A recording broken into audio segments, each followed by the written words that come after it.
Hello and welcome back to the Littlest PetCast. I'm your host, James, and today we are looking at the episode To Paris with Zoe. So, it begins with Blythe reading a book, and she's just not understanding it because it's her French textbook. And she doesn't really understand French all too well and doesn't get it, and even says it might as well be another language or something to that effect. So the pets offer to help her since they've been listening to her study. This is the pets minus Zoe at this point. And Blythe kind of accepts the idea. So when Pepper tries to speak French, it's just gibberish in a French accent because that's how French sounds when Blythe says it, according to Pepper. And Blythe is like, I can't get it. So then Roger walks into the pet shop and has exciting news for Blythe and asks her to guess. And Blythe guesses French is no longer a language? And Roger's like, no. And when Blythe tries to guess again, Roger just tells her. So he begins with Zoe's owners are sick. And Blythe doesn't think that's all too exciting.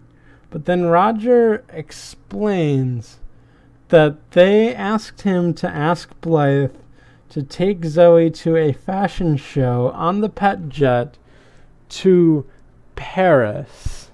This excites Blythe so much that she jumps on Roger and gives him a hug because she's so excited about going to Paris. And then she starts singing, I am going to Paris, I am going to Paris. And then the pets join in with, she is going to Paris, she is going to Paris. And then the opening happens, and then we transition to them getting on the pet jet, and Blythe is still singing that. And Roger says, you're not going to sing that the whole flight, are you? And Blythe answers, I might. But then a woman comes out and says that, everything's ready, we're good to take off. And Roger introduces her as Stephanie, and Stephanie is his co-pilot. Stephanie says she's heard a lot about Blythe, and she also has a daughter on board named Emma.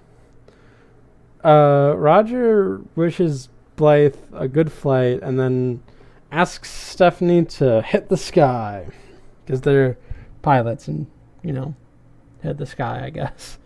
So when Blythe gets over to the passengers part of the pet jet, she finds Emma immediately, who's reading a bunch of books. And Blythe and Emma just introduce each other to themselves.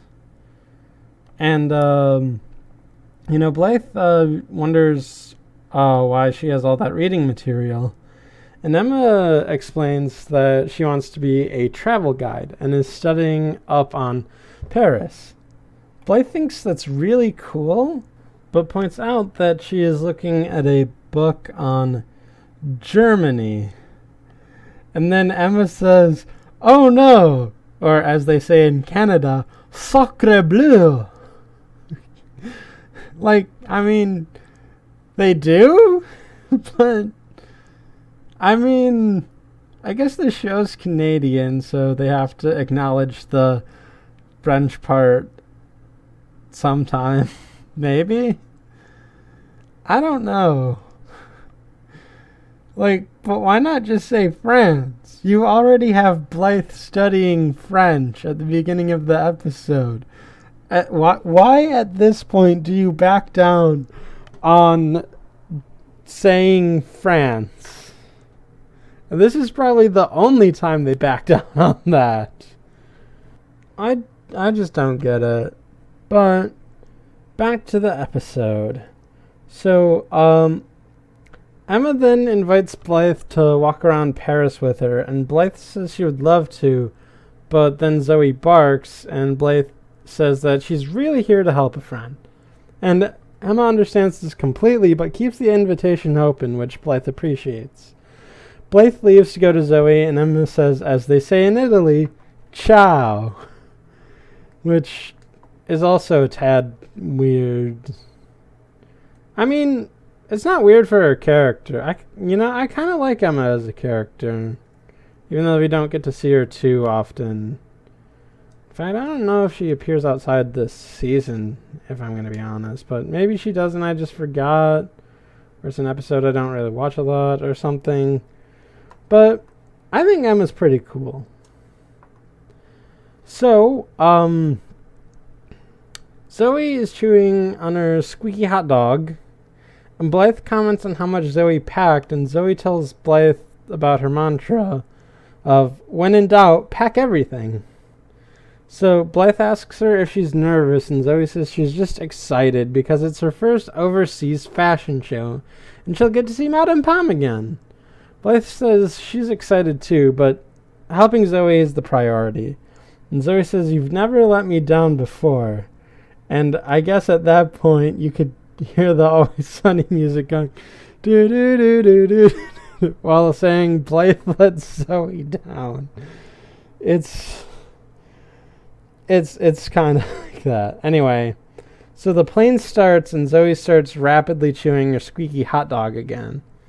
So then, back at the pet shop, Mrs. Twombly rolls out the TV so she and the pets, I guess just the pets, actually. Yeah, so here's the thing about taking notes. If I don't know what happens at the end, I can make assumptions and they can sometimes be wrong. So I assume Mrs. Twombly would be watching here with them, but that's not the case. But you know what? That's about what I'm gonna say about this part. So that they can watch the competition that Zoe is on, but then Twombly turns on the TV and then realizes that they don't get the channel that the competition is on. They do get stuff like the Bread Crust Network and the Insect Channel, though. So Mrs. Twombly decides to call the cable company to, ask about getting the channel. But Vinnie is taken in by the Insect Channel. Meanwhile, the rest of the pets are excited to see Zoe on TV, and they wonder if they'll see Blythe as well, which you should not hope for, because every time Blythe has appeared on TV so far, it has turned out horribly for Blythe, and horribly sometimes for the people around Blythe. Because, holy moly, it's not great. Anyway, Minka says she wishes they were there so they can watch themselves on TV. Russell points out that if they were there, they can't watch themselves on TV. And Minka says, I know, but that seeming lack of understanding hurts Russell's brain. And oh boy, there's something later in this episode that you are accused of, that I will accuse you of, that kind of hurts my brain. So I guess we're all even. Anyway, so Sunil is interested in seeing Paris itself, and Pepper is too, based on Blythe's description of it. And Pepper says that they can imagine it, and then a song happens. So before we get into the song itself, I want to tell you about something. It's called Paris syndrome. It's basically a mental illness or a mental breakdown in which the victims of Paris syndrome see Paris for what it actually is versus their idealized version of Paris, and a bunch of just weird mental things happen to them. And while, according to Wikipedia, it's not officially recognized as a condition, in the Diagnostic and Statistical Manual of Mental Disorders, I still think that if it happens or any other mental illness happens, you should figure out a way to treat it or assist in getting better, depending on how you want to use the word treatment. So, why am I bringing this up? Because this song is just about how great Paris is. And that's also kind of the episode as well. And it's just full of French and Paris stereotypes. And it's just weird how much they stroke the ego of Paris. If there's one city in the world that doesn't need its ego stroked, it's Paris. Because, we can just kind of tell it's pretty cool. It has a lot of interesting history things going on with it, and it has a lot of interesting modern things going on with it. And it's just, yeah, it's a pretty cool city, but it's not the best city in all of the world like this song and later this episode likes to think it is. I mean, I only said those positive things to just prove I can see the appeal, but this just goes above and beyond. It romanticizes Paris so hard, and I wouldn't be surprised if children who were inspired to go to Paris by this episode maybe caught Paris syndrome, because Paris isn't what the talking animals on TV told me it was going to be. And it's really weird just how ego stroking this song is. And there are a few specific things about it that are also kind of weird. So it does talk about the food and the cafes and stuff. And they also have a frog there about to eat a fly, but they cover the fly with a cutout thing where it's an image but with the face cut out, and you put your face in there and you take a picture and it's a souvenir. It's kind of like that, but of can dancers, so that the frog doesn't eat the fly. But frogs eat flies. That's what they do. And that's just a little weird. But another weird thing is that there's a bit in the Louvre where Minka paints a bigger smile on the Mona Lisa and paints Picasso as having a blue face because of his blue period, because that's, whatever. And then the lyric comes up. It says, Van Gogh is here. And then Van Gogh pops up and says, have you seen my ear? Which kind of discounts that whole history with Van Gogh and his ear. It's oops, he just doesn't have an ear. Where's my ear? But that's not what happened at all. He cut it off himself because he was having mental problems. He wasn't mentally sound, and he just cut off his ear because he felt like he had to do that, which he didn't, and you don't. If you are having mental problems, go see a medical professional who specializes in these mental problems. And, like, it just kind of, like, throws all of that out and makes a joke out of it, which is kind of insensitive. So, as far as we're going, we're 2 seasons for 2 on insensitive history jokes. So, there's that. But the weirdest part about this song, and maybe this episode, although this episode doesn't, like, it has some contenders for other weird moments, but this one's probably the weirdest, and, like, the worst thing in this episode? I don't know, it's hard to tell. So before we get into that, I would like to define another term. Plausible deniability.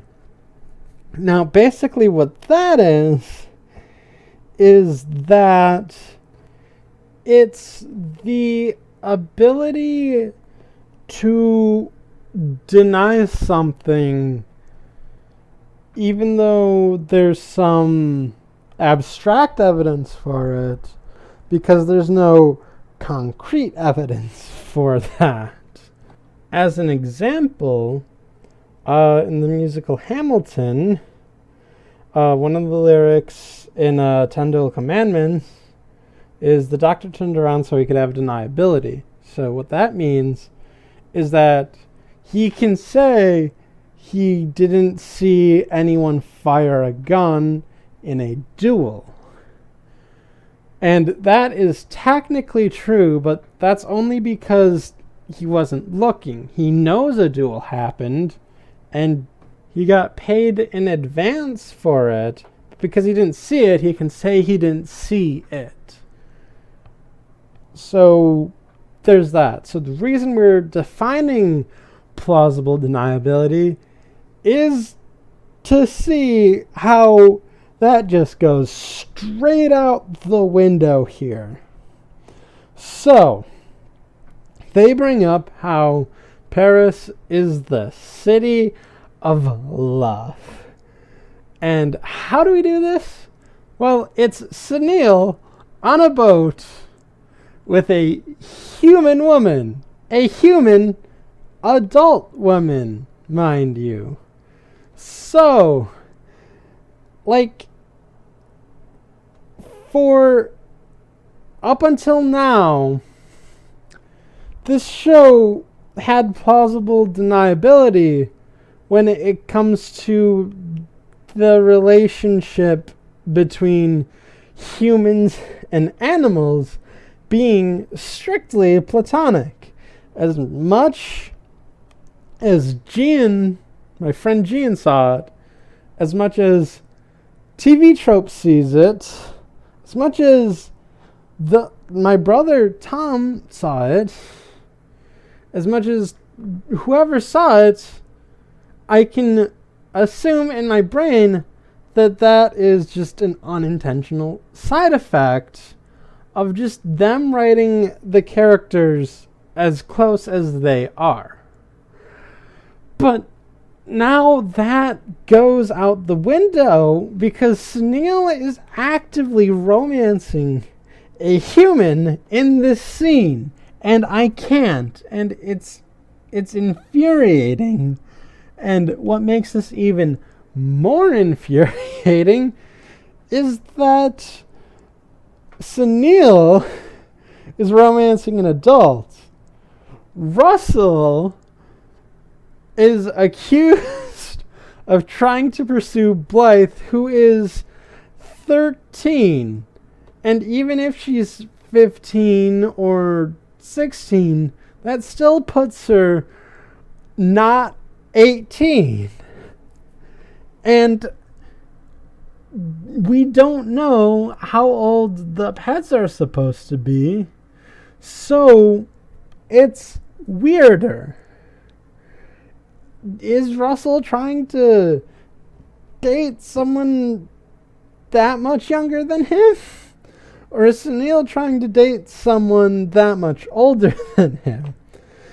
And to be perfectly honest, I can kind of forgive Sunil's point of view, because that's just, typical, discovering your romance options at an early age, trying to figure them out, and it's just easier that way. But in reverse, it's kind of creepy. And I know a few episodes ago in Blythe's Big Idea, I accused Russell of being like Scott Pilgrim, but I didn't think another way he was like Scott Pilgrim was be trying to date someone who is underage. So this whole thing is just out in the open and needs to be talked about, and probably true now because of this one scene in this ego boosting song for Paris where Sunil tries to romance a human. I don't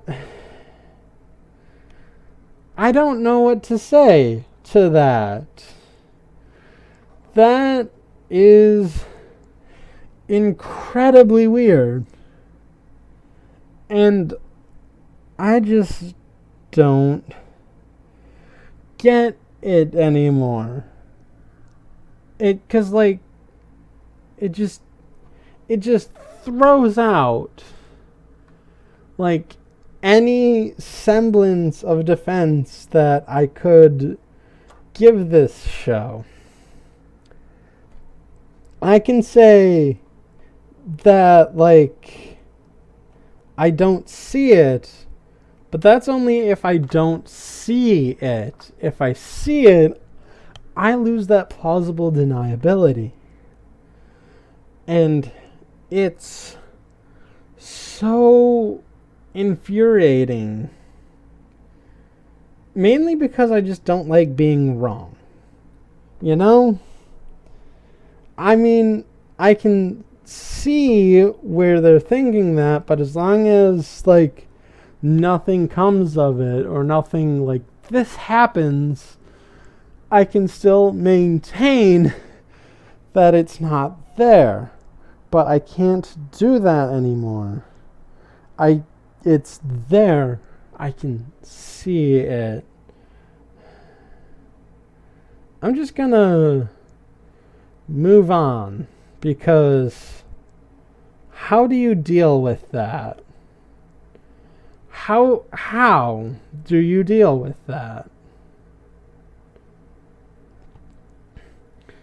So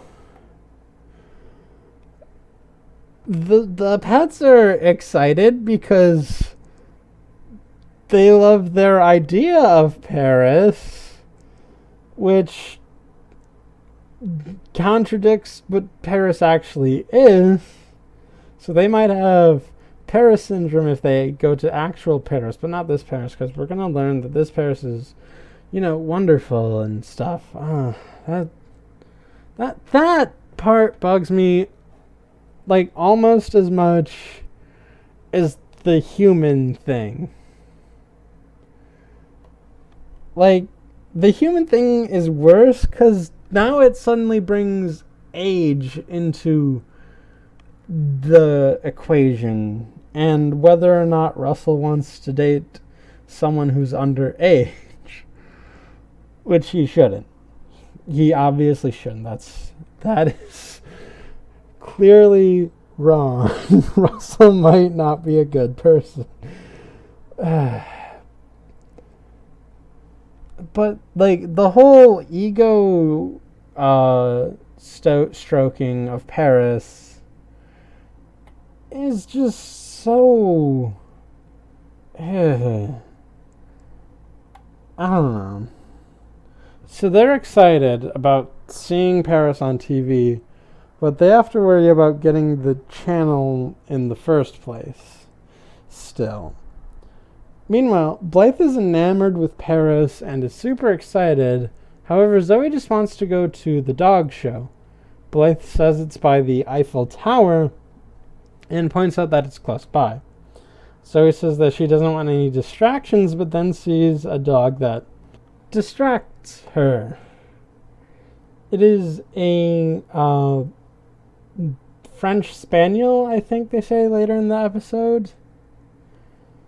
It's a Spaniel, I know that much. She goes to confront this dog and asks him not to distract her, but he mimes his heart pounding, and Blythe tells her that he's a mime dog and gives him something. I can't tell if it's change or food, but later in the episode we see change given to this dog. And I'm wondering, what can this dog do with money? It's a dog. Can animals actually just buy things? Is that why there are commercials geared to animals? Is that why animals watch TV? Because they can buy things? Like, what can a dog do with money? Okay, I am discovering more about this episode the more I talk about it. This episode is a lot weirder than I thought it was. So, Blythe says that Paris is famous for mimes, and according to the bowl he has, his name is Philippe, which is really, really on the nose. For, like, it's silly. I kind of like that. Like, I kind of need that after going on a rant about human-animal relations in this universe. And, like, it's just so French that I love it. So, Philippe gives Zoe an imaginary flower, and Zoe becomes quickly taken in with him.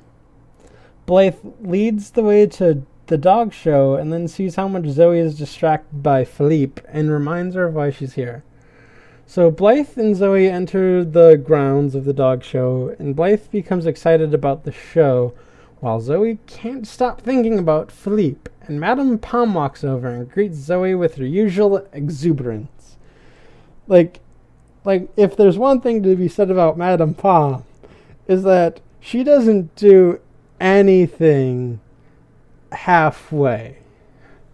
She goes the full 9 yards in everything she does, and this introduction to her in this episode is really great.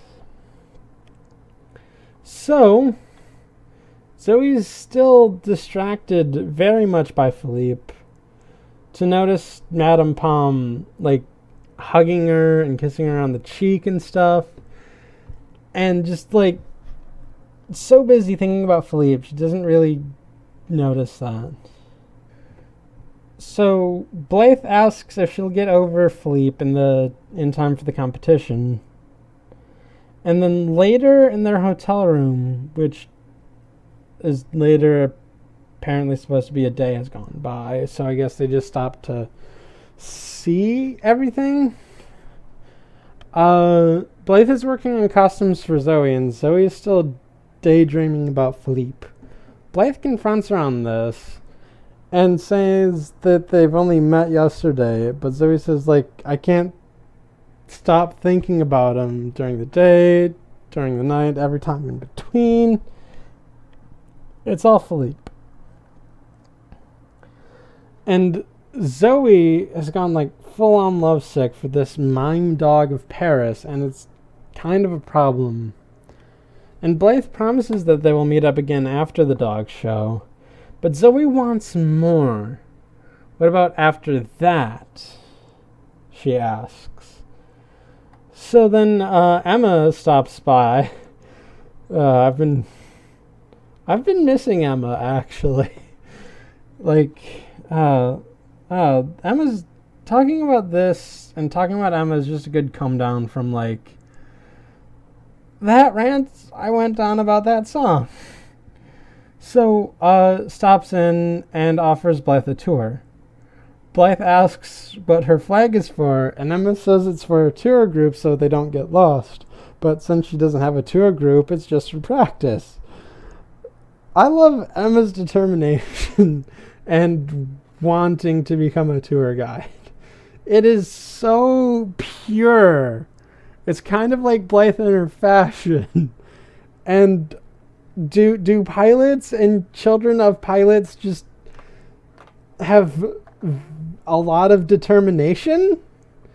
'Cause that seems like a thing. Like their parents, or at least one of their parents, are pilots, and they're as determined as ever and know what they want. And I love that.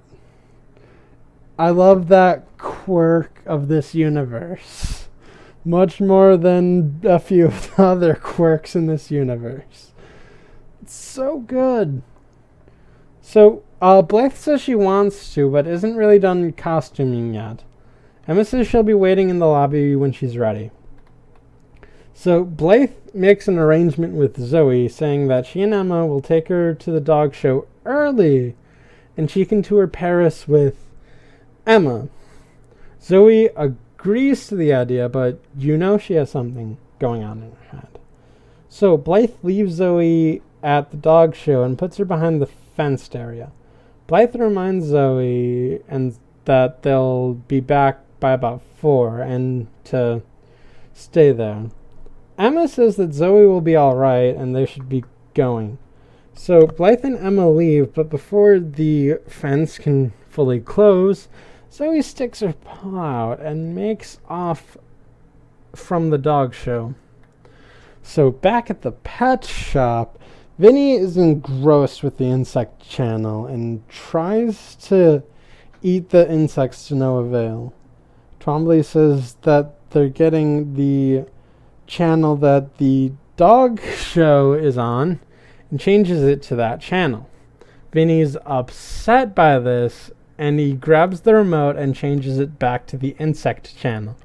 When Sunil tells him that they don't want to miss the dog show, Vinnie just shouts that no one is changing the channel in a scary tone, which scares everyone. They really should know what Vinnie is like with TV, because they've been through that before. But this seems a little different than, like, Godzilla-ing it. This is more like an intimidation technique rather than full-on Godzilla.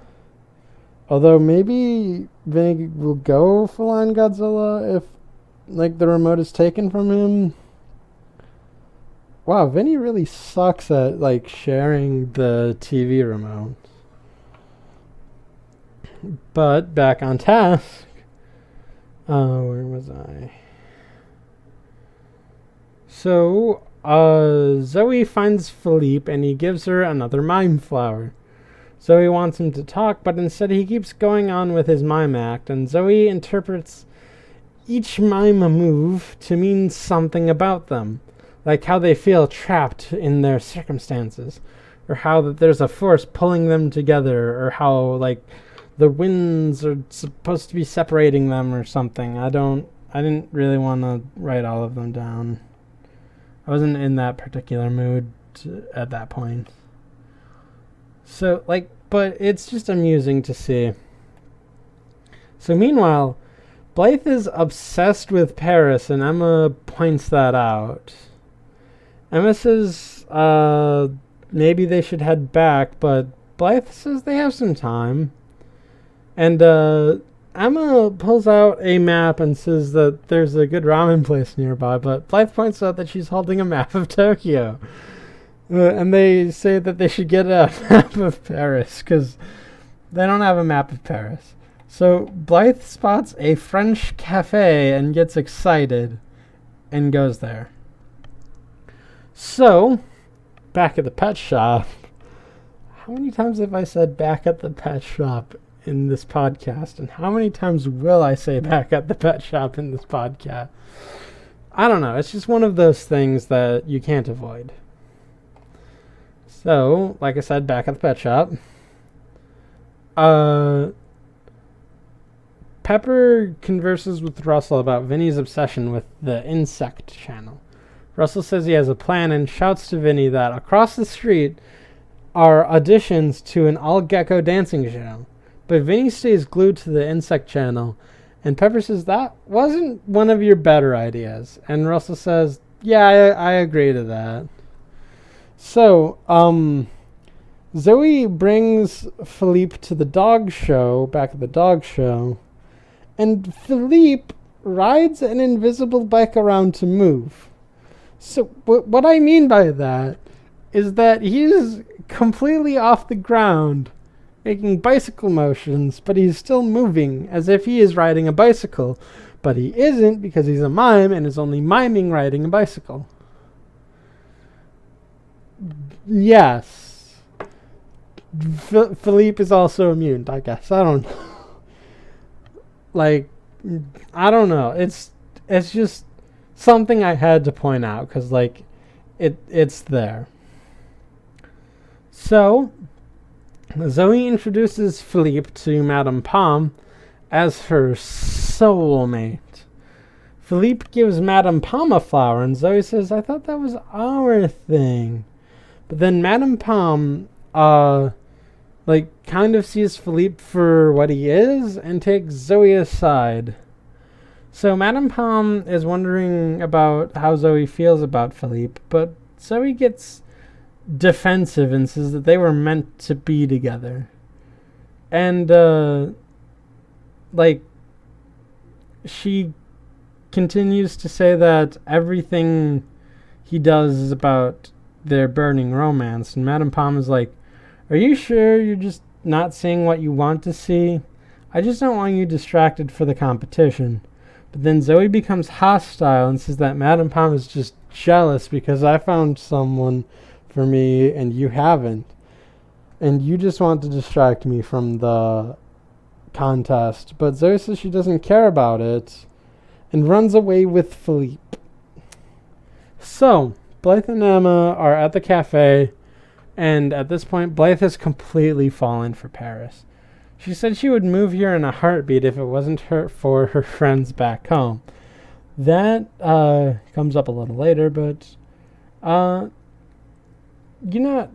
just comes up a little later. So Blythe checks the time and realizes that it's almost 4 and that she's on the verge of breaking her promise. So she goes out and tries asking for directions, but can't get anywhere with it because she doesn't know French and wanted to write it off as a language. And honestly, I think I heard French is an easier language to learn. I don't know. Either way, I guess it is a little complicated if you don't know it. But that's all language. So, Emma apologizes and says she didn't know her animal friends meant so much to her. And Blythe says, they mean the world to me. So, I brought this up in, what did you say? But I think this is continued evidence that, Blythe is a little depressed and the pets sort of act as an antidepressant because they're always just there for her if she needs it. And even though Blythe has been getting progressively more busy with things and, hangs out with her other friends too, they're there if she needs them. And it feels really bad to disappoint Zoe because, like Zoe said, she's never disappointed her before. And Blythe feels completely obligated to her because they helped her break out of her lonely streak by just being there and talking to her and stuff. Which I think is a cool theory. It's a neat theory. I wouldn't say the exact circumstances are cool, But it's an interesting idea, and one that really grounds this show, which it kind of needs after some of the nonsense that goes on in this show. So Emma says she has a foolproof plan to get her to the grounds, and that the plan is simple that every tour guide has up their sleeve. She then calls a taxi. Blythe asks if that's how you say taxi in French, and Emma says that's how it's said everywhere, which is basically true because it's kind of necessary, I guess. Or at least it was. I don't know how necessary it is anymore. I mean, do you trust a taxi in a foreign country, or do you trust an Uber in a foreign country? It depends now, but like I can see why taxi is like the most common shared word across all languages. And it's a relatively new word, but it's also for a relatively new concept that just needs ease of use. And having it just be one blanket word is just cool. I really like words and word formation. So she asks to go to the Eiffel Tower, but they get caught in traffic. So back at the pet shop, Vinnie is still engrossed with the insect channel, but a fly pops up for real, and Vinnie goes after it. This leaves the remote open to Pepper to change the channel. And it turns out the fly was actually fake, and it's on like a fishing line with a fishing pole that Russell has to quite literally catch Vinnie off guard so that they can watch Zoe on TV. The show starts and everyone is excited. Vinnie apologizes and says sometimes TV can feel real. That's not really a problem this show has sometimes. But it's also something the show has some other times too. Like with what I just mentioned about like Blythe having depression and her animal friends being her means of escape from that, I guess.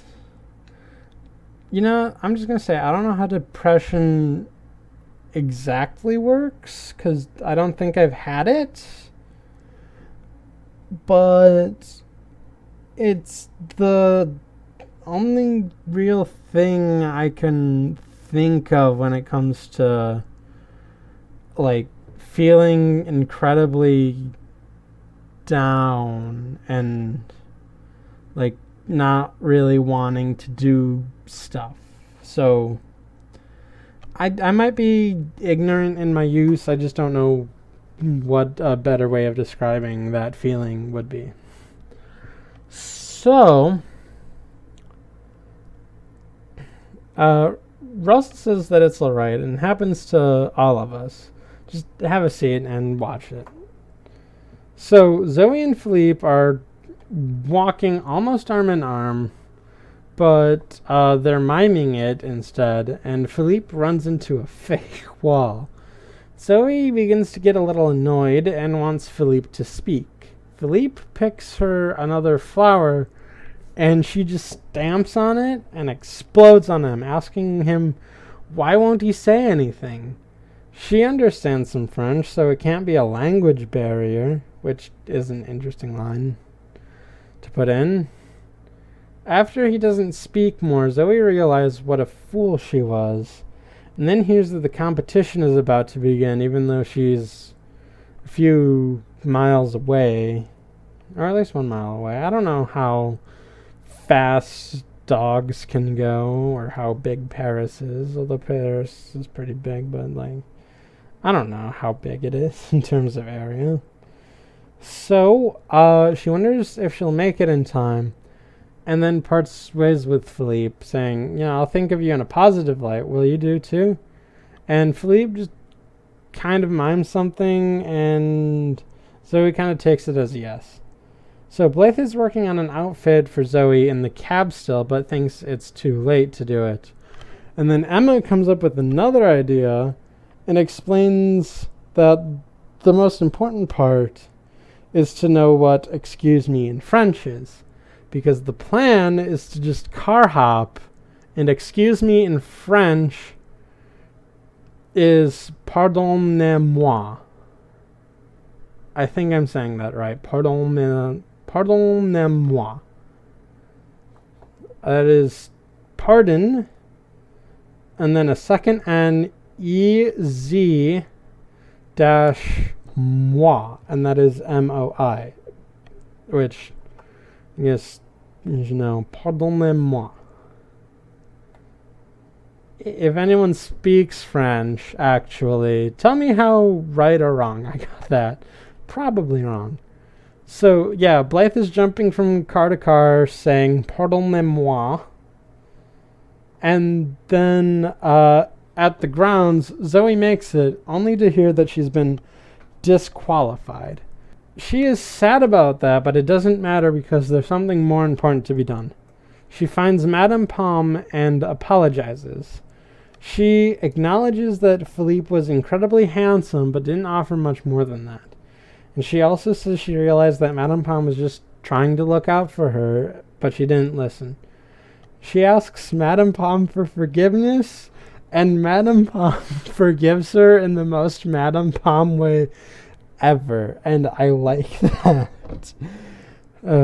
So, Blythe walks in and gives Zoe her dress, but Zoe informs Blythe that she was disqualified. And Blythe feels really bad and apologizes for leaving her when she should have been there for her.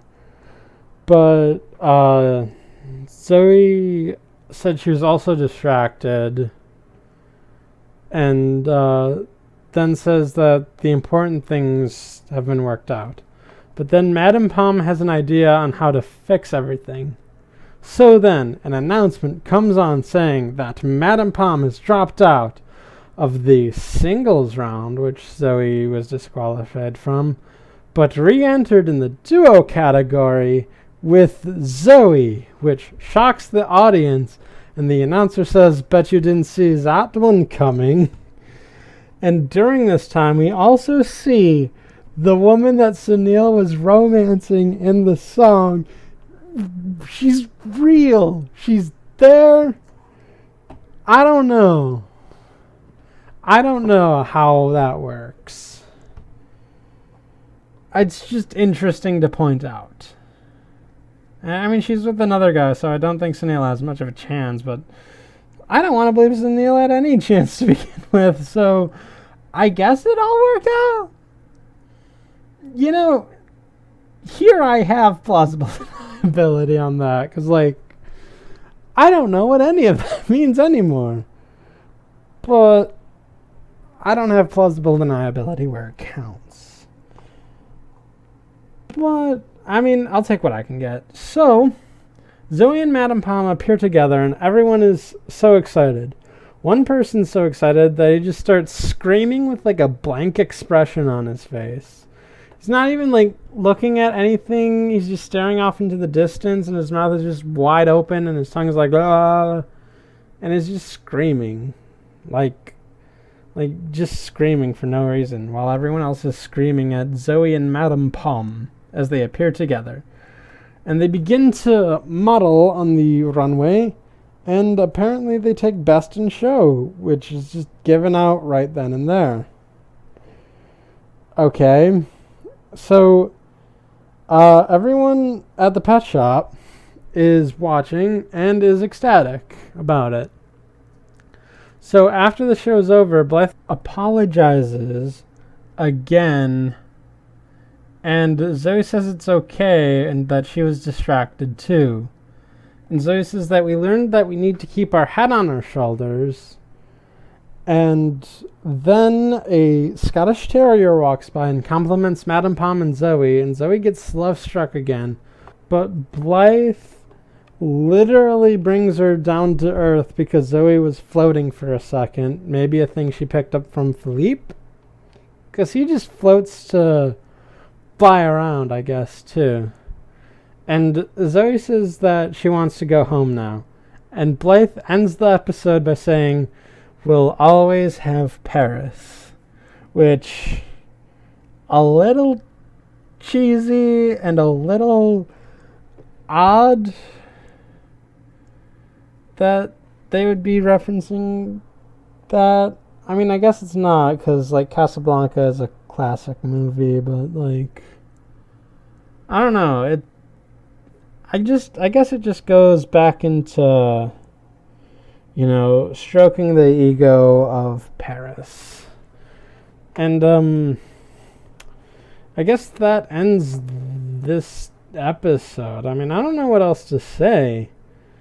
It's a fine episode, and I like parts of it, and it's just silly and dumb at times. But then, like, the whole fact that it just strokes the ego of Paris, like, so hard. It really is kind of free advertising for an idealized version of Paris that doesn't exist. Like, I mean, things they say are true. It has the Louvre, it has the Eiffel Tower, it has good food, but, like, they take it to the extreme in this. And, I mean, I guess that's what shows are supposed to do. Like, have extremes, but, like, I don't know. Like I said, like I've been saying, I don't know how well extremes work when you have moments where, like, Blythe is feeling sorry for herself because she can't be trusted to help Zoe, and she just feels really bad for herself because of that, because she sees Zoe as, like, someone who helped her out of a rough time. And that's not even headcanon. Like, that's just canon. Like, her moving to downtown city was, like, hard on her because it was very sudden. She didn't really have much time to prepare or many choices to take. And, meeting Zoe and having her, sing to her to try and calm her nerves about Littlest Pet Shop, like, kind of maybe helped her in the end. I don't know, because, like, my point is, like, it kind of doesn't mesh. And I know I've been saying this, like, pretty much since the podcast started, but it continues to be true. And, like, the more true it is, like, the bigger the, like, problem becomes, Like, I wouldn't mind, like, this extreme a version of Paris if everything else in the show was that extreme, but it's not. There are a lot of things that are that extreme about this show, but there are also a lot of things that are very down to earth.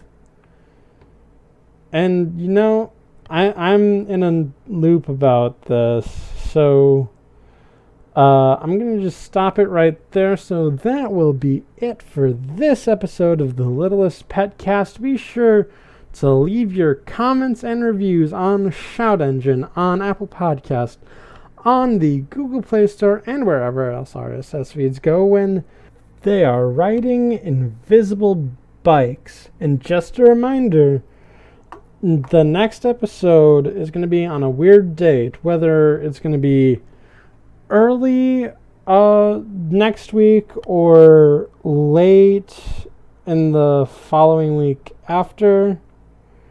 It depends on my work schedule, but I am going to be spending next Friday, Saturday, and Sunday in Green Bay at KitsuneCon, so I can't do a podcast Thursday, Friday, Saturday, or Sunday.